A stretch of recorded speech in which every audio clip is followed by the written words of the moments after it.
everybody. Thank you so much and welcome to our workshop about consent and boundaries. As you can see, Matthew just introduced themselves in the chat. They are our room monitor. We also have Stephanie as well as Michael as our counselor for the session. Thank you all so much for adding yourselves into our introduction circle, going ahead and taking a seat and changing the tile of your seat to your favorite color. Really appreciate that. In terms of who we are, who's going to be giving this presentation is going to be myself and as well as Nicole. So we both work, hi, Nicole. We both work for an agency called Waymakers. I'll explain what we do in a moment, but Nicole is one of our prevention education specialists and I'm the prevention coordinator for our sexual assault program. Both of us, our pronouns are she, her, hers. Those are our headshots, as well as you can see us a little maybe less polished in the moment, but so happy to be here with you all. So in terms of what Waymakers does, we're a large nonprofit agency in Orange County. We've been around for about 50 years, and we have a lot of different programs, but kind of the through line is that we build safer communities by helping individuals make their way past conflict and crisis to a place of strength and stability, focusing on 5 key areas. So our agency shelters children, we support crime victims, we counsel families, resolve conflicts, as well as educating communities, which is what we're doing right now. And as I mentioned briefly, Nicole and I are part of our Sexual Assault Victim Services Unit. So we are Orange County's one and only rape crisis center. So we provide free and confidential services to survivors as young as 12 years old. And I want to, right from the top, as we are going to be talking about sexual assault and harassment today, you know, recognizing that these can sometimes be intense topics. So I want to put just right off the top, we do have a 24-hour hotline, totally free and confidential. If you call either of those numbers at any time, you know, whether it be later on today and some of this information still weighing on your mind, we have trained crisis counselors that are always going to be available at that line, as well as RAIN, which is the Rape, Abuse, Incest National Network. They're the largest anti-sexual violence organization in the US. They have an online chat that's free and confidential if you wanted to communicate with a counselor in that way, as opposed to talking on the phone. And as I mentioned up top, we do have Michael, who is the counselor in our room, as well as the main room that you just came from, convening room 1, during these sessions is going to be the counseling room. So at any point, feel free to dip out of the presentation if things are becoming intense, if you're having an overwhelm of emotions. We will not be offended if you go ahead and skip out, and that room is always available to you as well. So today we are going to be discussing, going over the basics of consent and boundaries, as you might have guessed from the presentation title, talking about what exactly is sexual assault and harassment, because we are on our mental health day, what are some of the common mental health reactions to a sexual assault, and how can you help as a friend in order to support a survivor or a victim of sexual assault or harassment. So we wanted to start off with a poll. So I believe Nicole is going to be launching that poll right now. And we wanted to ask you all, from a scale of 1 to 5, how represented were or are LGBTQ plus relationships in your sexual health and relationship education curriculum? So a 1 might look like, you know, these types of relationships were not talked about at all. 2 might be maybe LGBTQ people came up when a student asked about them. 3 might be a mention every once in a while. 4 would be maybe LGBTQ plus relationships come up semi-regularly. And then a 5 would be that discussion scenarios and examples of LGBTQ plus relationships are commonplace during sex ed lessons. So go ahead. I see a lot of people are already filling out that poll. We'll just take a couple more moments to kind of get a sense of, you know, how often are we having these conversations? Are our schools doing an okay job? We will see. Okay. All right. So we've got about 17 people have weighed in. Awesome. And for Beatrice, who's asking, where's the poll? It should just pop up on your screen. When I launched it, I don't know how else I could, if I launch it again, it would have to start over. Okay. Beatrice, apologies for that, that it's not there for you. Yeah, I apologize for that. Yeah. If you would like, I will definitely take your answer into consideration if you want to put it in the chat, and then, you know, we can add it to, you can just put 1, 2, 3, 4, or 5 in the chat. Thank you. And it's a 1, unfortunately. Okay, I'm going to end the poll if that's okay, Sabrina. Yeah, go for it. Did you see the results? I can, Okay, yes. perfect. Perfect. All righty. Thank you all so much for voting. So we have, unfortunately, the majority, as we kind of expected, right, is voted a 1. So we have about 65%, 11 votes, 12, including Beatrice, that LGBTQ plus relationships were not mentioned at all in our sexual health or relationship curriculum. We have 3 people voted that it was a 2, that, they were mentioned when students asked about them. We have 2 people that voted a 3, so maybe LGBTQ plus relationships were mentioned every once in a while. And then we have 1 person who mentioned, who put a 5. So discussion scenarios and examples involving LGBTQ plus relationships were commonplace during sex ed lessons. So we just wanted to ask that up top, because unfortunately, as we can see, right, a lot of times, our relationships aren't being represented by the curriculum that we're learning. And it's so important that we do include examples that we are talking about LGBTQ plus relationships in order to have that relevant sex ed, that we're going to be able to apply that knowledge, that we're going to understand that, our relationships deserve to be considered, to know what behaviors to look for, of what's unhealthy, what is healthy. So we really just want to put that out up top, that we're so glad that we're able to have this conversation, because it seems like, unfortunately, a lot of times schools might be lacking in that area. Let me click back. Bada bing. All right, that's me. So we're gonna just, of course, talk about consent for a moment. And consent is a voluntary, you want to do it, a conscious, we're both awake, a mutual agreement to engage in sexual activity, right? Both people are very happy to do this activity or activities. There's no, it's really important to note the absence of any sort of pressure or guilt tripping, or maybe asking over and over again to hopefully get a different response, right? So voluntary means you want to do it, right? There's no need to have that pressure. So that's really important to understand. And there are a few factors that do come into play when it comes to consent. And I'll briefly go over all of these. And if you have any, if you'd like me to go into more detail, please let me know in the chat. But here in California, the age of consent is 18. And I do know we heard from Kai earlier that he's not from California. And so I apologize. You can look it up fairly easily if you would like to know the age of consent in your state. But it's usually around 16, 17, 18. And that is, age is a factor because legally speaking, somebody cannot give consent until they're that age of consent. And so that takes into consideration, people who are maybe somebody who's over the age of 18, who's engaging in sexual activity with someone who's under the age of 18. That is something we call statutory rape, because that person who's older can consent to sex, but that person who's younger, under the age of 18, cannot, right? So even though that person might be consenting, they might be saying yes, they might be mutual and voluntary, the law is there to protect people under the age of 18 from engaging in sex with people who are older. And what about 2 minors? So 2 minors, so this is a tricky one, because they both would be technically not allowed to engage in sex, but it's not like, if both people are consenting, if there's not, if usually parents might be, or guardians are the people who maybe bring this up to law enforcement. And so if both of those minor individuals are okay with what's going on, it's not like the cops are going to, just all of a sudden just know and find you. But it's just it's a good question to ask, are we both ready to, is it, a question of maturity, making sure that you're doing it, that if you are engaging in sexual activity, it's not somewhere like public, because then that does add a bit of a problem if somebody is to get caught. So we're not naive. We totally understand that people under the age of 18 do engage in sexual activity. It's just something to keep in mind, especially if there is that age difference where that age of consent is in the middle there.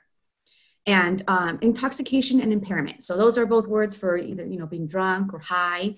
And those, I know we have a culture right now of that idea of, you drink and you hook up, it's seen as just like a very natural thing to do, but it is something to take into consideration. If somebody is under the influence of alcohol or drugs, they're not at their best capacity. They're not at, the complete sober state of mind to be able to say yes or no to engaging in sex. So we like to say, if somebody, if you would not let one of your friends drive home, right, then you should also ask yourself if if you would like to engage in activity when somebody is to the point of, if you're going to let, if you're going to intervene with anything else like driving home, then maybe this is not the time to be engaging in sexual activity. There's always another time, and it's very important to have that conversation. So developmental and physical disabilities are obviously things that can, inhibit people's ability to say yes or no, to be able to physically or vocally consent to sex. So those are things to take into consideration. And also, obviously, unconsciousness, which is just a fancy word for not being awake, right? Whether it's just because that person's asleep or because maybe they're passed out from having had too much to drink or anything like that. Right there in the definition, consent is a conscious agreement, right? So we need both people to be conscious and awake and fully aware and participating. And last but not least, we do have to take into consideration the relationship of the two people who are engaging in sexual activity, right? If somebody in the relationship feels like the other person has some sort of authority over them, right? What if it's a teacher or a counselor or some sort of like authority figure, a boss, a family member, then obviously that's going to strain that person's ability to be able to stand up and say yes or no. And that really is taken into consideration. If somebody feels like they cannot because they might be, somehow hurt or what's the word I'm thinking of? I apologize. Or, have some ramifications, there's something will happen because they say no. That's something that we definitely need to take into consideration. So that relationship is important. We want there to be a mutual understanding, and we want there to be no sort of like power and control from one person or the other. Okay, I'm not seeing any questions, so I'm going to move on. And so I'm sure we've all heard this topic about consent when it comes to yes means yes, right? And before people would, when they would be speaking about consent, it was a no means no. And there's obviously some problems with no means no, right? Because sometimes people can't get, somebody can't get the word no out, right? Whether it's because they're afraid or they're embarrassed or they don't want to, kill the mood or whatever it is. But sometimes those two letters is just not the possibility to get those words out. So rather than putting the responsibility on the person to say no, it's the responsibility of the person who's engaging to make sure they hear a yes, right? And in the perfect world, we would have yeses and nos, and it would be, black and white. But unfortunately, we might hear, something in the middle, right? So like a sure, or I don't know, or an or what do you want to do, right? And so that's why it's so important to talk about your boundaries with your partner beforehand, because it really is difficult to have that conversation when you're about to engage in that activity, right? Because there's always that, I don't want to be the person to bring it up or to kill the mood or something like that. So our best advice is to have that conversation with your partner when you're not engaging in sexual activity, when it's just, you can have that conversation, you can be open about what you like, what you don't like, what you're up for trying, what's not on the table, right? And that way there's not this pressure of, I need to make a decision right now, right? You can think about it. If you don't know, take a couple of days and you can come back to that. It's an ongoing conversation. It's not just something that's going to be had once. It's going to something, whether two people are newly dating or they've been together for a very long time, these consent conversations still come up because new things can be, can be introduced, things can maybe be taken off the table. And it's also very important the way that you ask or the way that a partner asks you. It's important that they ask in a way that you can answer honestly, right? And if somebody, says to you, well, you want to do this, right? It's not the same as asking, hey, what do you feel comfortable doing? Are you comfortable with this? Are you not comfortable with this? Because in that first example, that person is putting what they would like in that question, right? And so you think to yourself, well, if I say no, I already know I'm going to disappoint them. So it's really important to make it easy to answer honestly, whether you're asking or you're being asked, understand the difference and, don't feel pressured with the way that somebody's asking.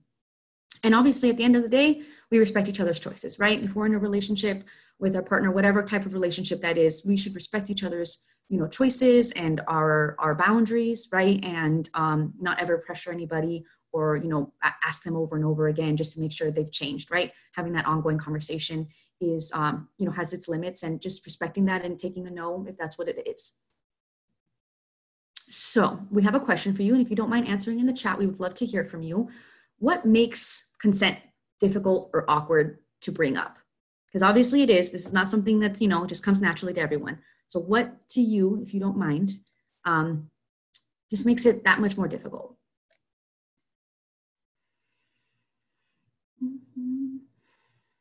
Let's see. I got anybody? All right. We might be a little bit shy about this. I understand. So let me show you a couple of responses that we usually get and see if that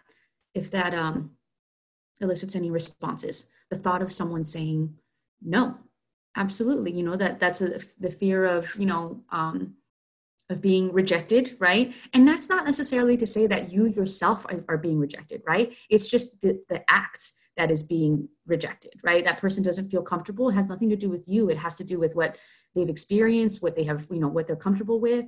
So just trying to remind yourself that it's not you. This person probably, you know, it's going to be, it's difficult. That's what another thing that makes it so difficult to say no is that you don't want the person to think that you don't like them, right? It's just, it's not about them. It's not about you if there's somebody is saying no to you. The fear of letting your partner down.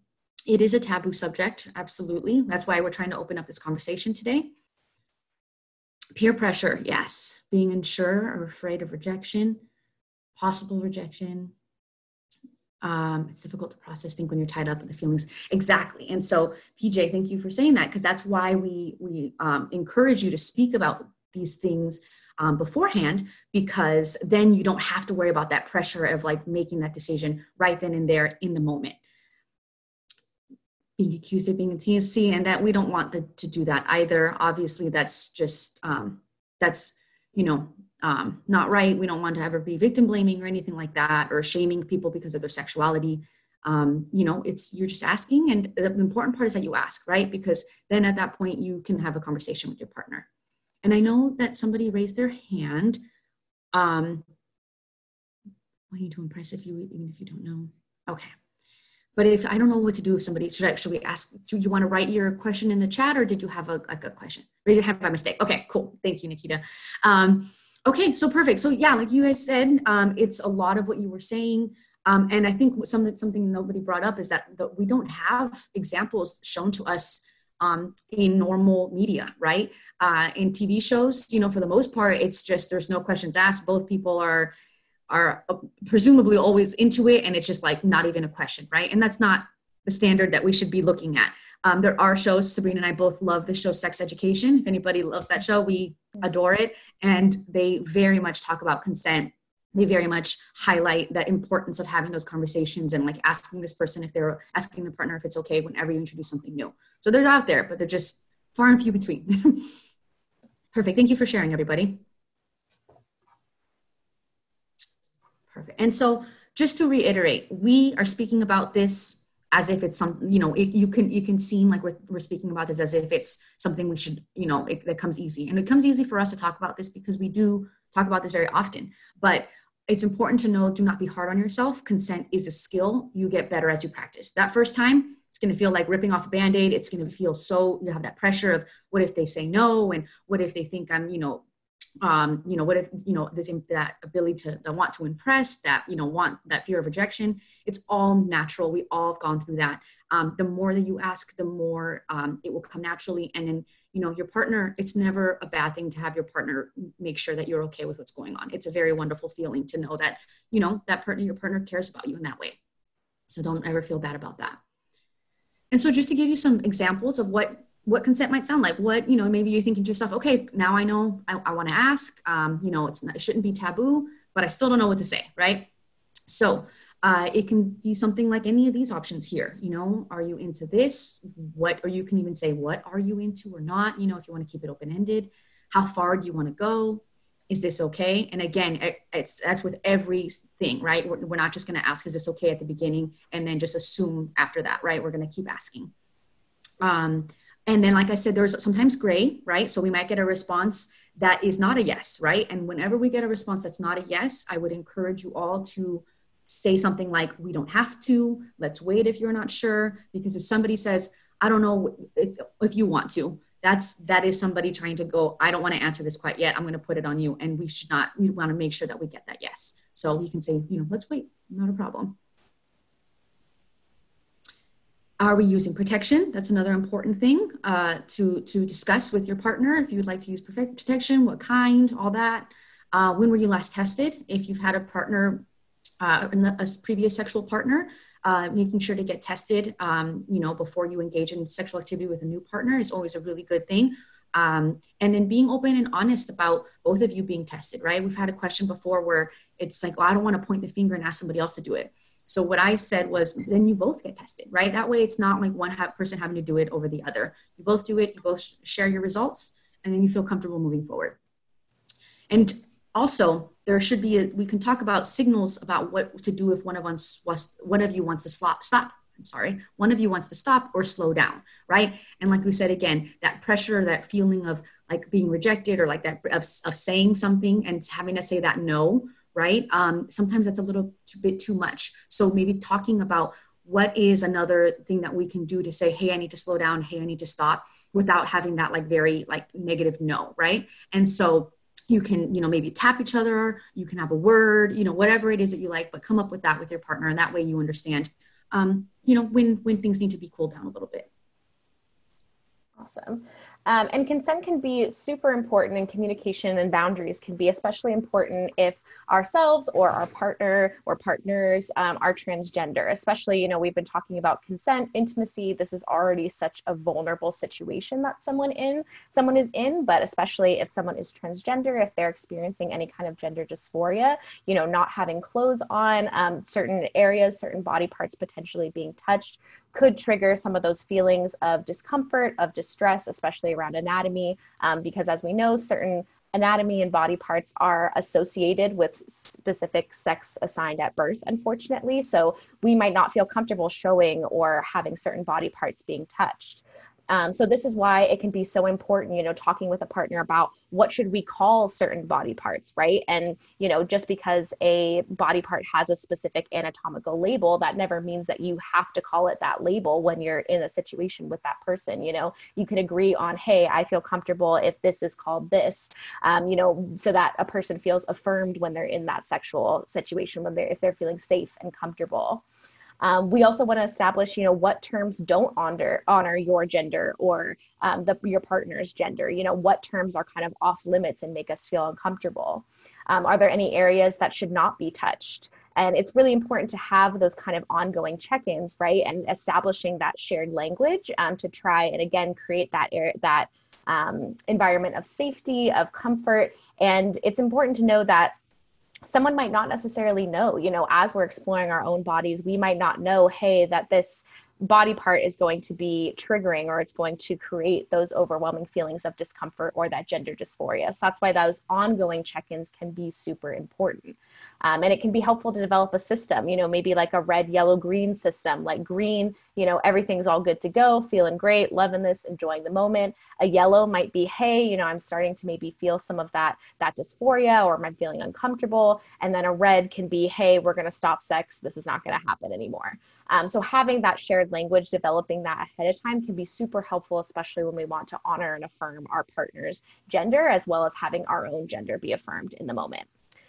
And a lot of that information that I just told to you all is from a wonderful YouTuber that I've loved for years. They don't post as much anymore, but Ash Hardell, they have a ton of great trans sex ed content that they have on their YouTube channel. So definitely want to highlight that as a resource, because as we talked about, right, in our schools, in our formal education, we might not be getting the information that's relevant to us. So I highly recommend Ash Hardell's YouTube channel. I got a lot of this information from their trans sex ed dealing with dysphoria video.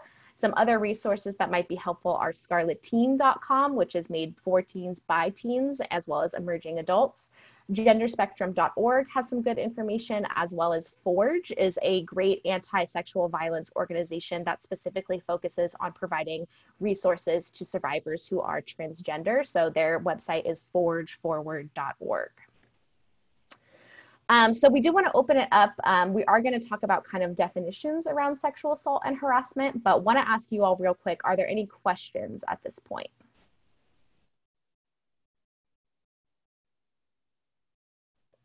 Okay, I'm not seeing anything come up in the chat, but if you have anything, please let me know. But first we're going to be talking about, because we've been talking about consent, right? And so what happens when consent is not present. Oh, and thank you, Kevin. Kevin said, no question, but thank you for all this useful info. You are welcome. So what happens when consent is not present? So two big topics that we see around this lack of consent are sexual harassment as well as sexual assault. So sexual harassment is a pattern of unwanted sexual behavior. So this might look like verbal or written or physical sexual harassment. You know, maybe if someone is making comments about your gender or about sex and you're feeling uncomfortable, maybe someone's making inappropriate jokes at work. Maybe if it's physical, it could be like a creepy boss or a teacher, you know, massaging your shoulders, putting their hand on your lower back, or it could be written, you know, something that's happening over social media, someone texting you constantly when you've told them you're not interested. All of that can be considered to be sexual harassment. Whereas for sexual assault, this is any sexual act that takes place without a person's consent. So this would be an act of, you know, a physical sexual act that's taking place without consent. And I got a little tripped up there because I was looking, there is a question in the chat. Thank you, Nicole. And Ariel asked, what's a good way to bring up questions for trans people? You know, I think it kind of goes back to what Nicole was saying about consent in general, right? We have to kind of recognize what is making me feel uncomfortable in that moment. And I think, you know, if you go back to those questions that I had put on the slide about, you know, what should we call certain body parts, what terms don't honor you and your gender, you know, I think when we're having a general conversation about consent, that can lead naturally into like, hey, I want to make sure that this is going to be the best experience possible for both of us. So let's talk a little bit about how we can honor, you know, both of us in this space. So I think that once we kind of recognize what's making me feel uncomfortable, and then, you know, asking your partner can always be a great thing. You know, everyone is kind of an expert on their own comfort level. So if you ask them like, hey, what are things you want me to keep in mind, and just kind of have it open-ended like that, that can be a great way to get the conversation going as well. So thank you for asking that. Going back to sexual assault definitions, just really briefly, sexual assault is kind of an umbrella term that we use, and there are a couple different crimes underneath this umbrella. So we might have cases of sexual battery. So sexual battery is when someone's genitals, their butt, or their breasts are being touched without their consent. We also have cases of statutory rape, which Nicole mentioned, which is where one person's over the age of consent and one person's under that age of consent. And what's really important about that, because I know someone had asked between two minors, what we really want to keep in mind, statutory rape laws exist because oftentimes there's an imbalance of power when it comes to people who are different ages, right? Because if you're thinking about, for example, if someone is like a freshman in high school, right? And then someone who is starting their first year in college, they're 19, you know, there might be a level of pressure that 14-year-old, that freshman might be feeling. You know, they want to seem cool or they want to seem experienced. You know, they might be more easily manipulated by that older person. And so when it comes to two minors, right, you know, if two people are 16, you know, just on their age alone, there's probably not going to be that pressure or that power dynamic there. Whereas if one person is, say, 14, one person's 18 or 19, then that might create some of that imbalance of power. And that's really what becomes important about that age. We also have the crime of rape, which is any type of forced vaginal, oral, or anal sex. So as we've been talking about, you know, that doesn't just have to, rape doesn't just occur, sexual assault doesn't just occur because of physical force. It can also be emotional manipulation, threats, guilt tripping in a relationship. All of that would be a sexual assault. You know, if one person is not consenting, enjoying what's going on, then that would be a sexual assault. We also have non-consensual pornography. So some people might refer to this as revenge porn. Basically, non-consensual pornography occurs when someone, for example, maybe sends their nudes to a partner, or a picture is taken or a video is taken without their consent, whether it's given with consent or without consent. Someone has like a video or a picture of their partner nude or exposed in some type of way, and then potentially they might release those photos or that video. You know, it's never okay. It's against the law actually to release someone's nudes without their consent, regardless of age. It's really important to know that in California that is illegal. And also just a really uncool thing to do, right? You know, if you send someone nudes, especially, right, you know, that is for that person. You're having that intimacy with that person. And so it's never okay to betray that trust and to send that out to other people. So real quickly, if we just want to launch, we have our second poll here, because one of the key factors that kind of plays into consent and sexual assault is alcohol. So question for you all, can someone consent to sexual activity when they are drunk or high? A 1 would be yes, always. 2, sometimes. 3, never. And 4, I'm not sure. So Nicole just launched that poll. Hopefully it's coming up for folks. Feel free, there's no judgment, absolutely. That's why we're having this conversation. So go ahead, just take a moment to answer that quickly. Okay, awesome. Okay, so I'm seeing people's results are rolling in. So we have about a third of the room is thinking sometimes someone might be able to consent. We have 8 people, about 50%, who feel that someone can never consent if they're under the influence of alcohol or drugs. And then we've got 2 folks who are saying they're not sure, which again is why we're having this conversation. So I'm going to go ahead and end that polling. And it's a really good thing to bring up because unfortunately, alcohol is the #1 date rape drug. A lot of cases of sexual assault do involve alcohol, whether it be the person causing harm consumed alcohol or the victim consumed alcohol. And in reality, we know that legally, if anyone has had any amount of alcohol, any type of drug, technically by law, they cannot consent to sexual activity. But as Nicole was alluding to earlier, we don't necessarily live in that culture. In the reality of our culture, people are potentially drinking alcohol and hooking up. So it's important to understand, again, going back to this idea of consent, is when does that become a sexual assault? And it can be difficult to answer that question. And it's important to note that sexual violence is not caused by alcohol. Oftentimes, alcohol is the vehicle someone might use in order to make someone less able to fight off, might make them more easily manipulated. And so oftentimes alcohol, it can be disorienting. It can make us unable to really express what we're thinking or to fully understand what's going on. And so people who want to cause harm take advantage of that. And this might look like someone taking advantage of someone who got drunk voluntarily, or as this person in this photo is alluding to, this is from a series called Project Unbreakable, where survivors of sexual assault wrote down phrases that were said to them by the person who assaulted them or by someone in their life. And for this survivor, the perpetrator said, "We don't have to hook up, let me get you another drink." So this can also be a situation that we encounter where maybe, we are with someone, they're saying, "Oh no, it's totally cool, we don't have to hook up," but then we're noticing that they're pressuring us to drink alcohol, right? And so that might lead to a situation where someone is intentionally trying to get someone drunk in order to hook up with them, right? And they might not see that as committing a sexual assault. They might see that as, "Oh, well, I'm just trying to help them loosen up." But again, if you are creating a situation where someone is acting differently than they would if they were sober, then that would be a potentially violating experience. And I do see that there is a question in the chat about what about one or both parties having a drink to help relax, which definitely, again, is a reality, right? If someone is having maybe a drink or two just to kind of ease that anxiety, especially when it comes to the vulnerability of a sexual experience. Again, it's really important that we go back to those principles of consent, and really determining consent in those situations requires critical thinking. Is the person that I'm with, are they coherent? Do they understand what's going on? Or are they so drunk that they really don't understand what's happening, right?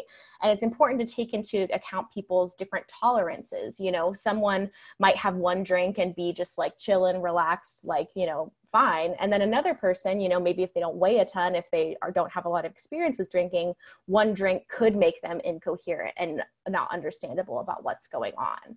So again, that's where this critical thinking comes in, because we're not going to, be there in that moment as you are having this experience. So it's important for you to be able to judge, is this person coherent? Would they be doing what they're doing if they were sober? Are they going to feel potentially violated by this experience? And if we have any doubt in our mind, "Oh, I'm not sure if this person is fully there, or if they're okay to consent," if you're having any doubt at all, just trust that. It's better to, stop what's going on, get the person's number and hit them up later on, than to potentially create an environment where it might be a violating experience for that person.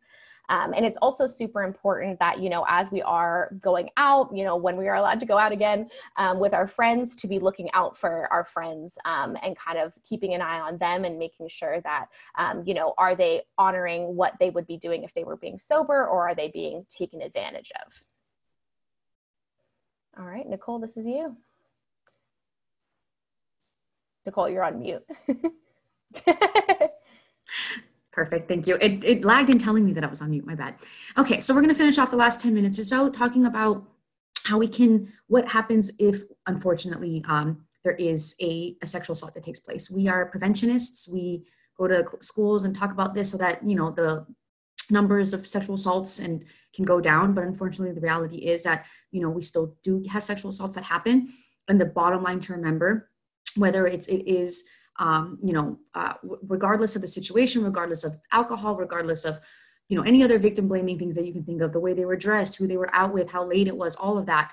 The bottom line is that the victims are not at fault for sexual assault, right? The responsibility is always on the person who perpetrated, who caused the harm, right? Whether this, and this can be, you know, in any sort of domestic violence, you know, situation with sexual assault, with anything, it is never the victim's fault.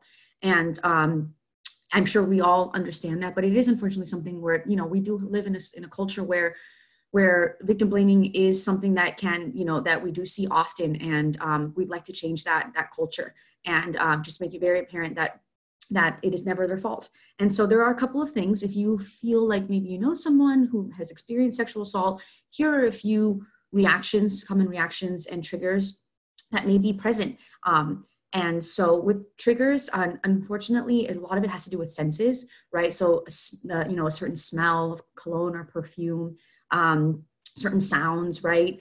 You know, colors, movements, anniversaries, you know, significant life events. If something, you know, unfortunately happened during a significant life event, that might, you know, bring that up whenever they see it on TV and somebody else enjoying that event, right? And some common reactions, you know, being sexually assaulted, being raped, it's a traumatic experience. It's not any less traumatic than any other thing that you might consider traumatic, right? And so, you know, that a level of fear or anxiety or like hypervigilance or, you know, being depressed, having anger, you know, outbursts, having anxiety attacks, any of those things are something, you know, some very common reactions that come along with sexual assault. And what can we do if we think that, you know, if we have a family member, a friend, a partner that has experienced sexual harassment or assault, any kind of sexual violence? There are a few things. And so if you'd like to look at this list here, some of it, it's going to seem simple, but honestly, it's the simple stuff that makes the difference, right?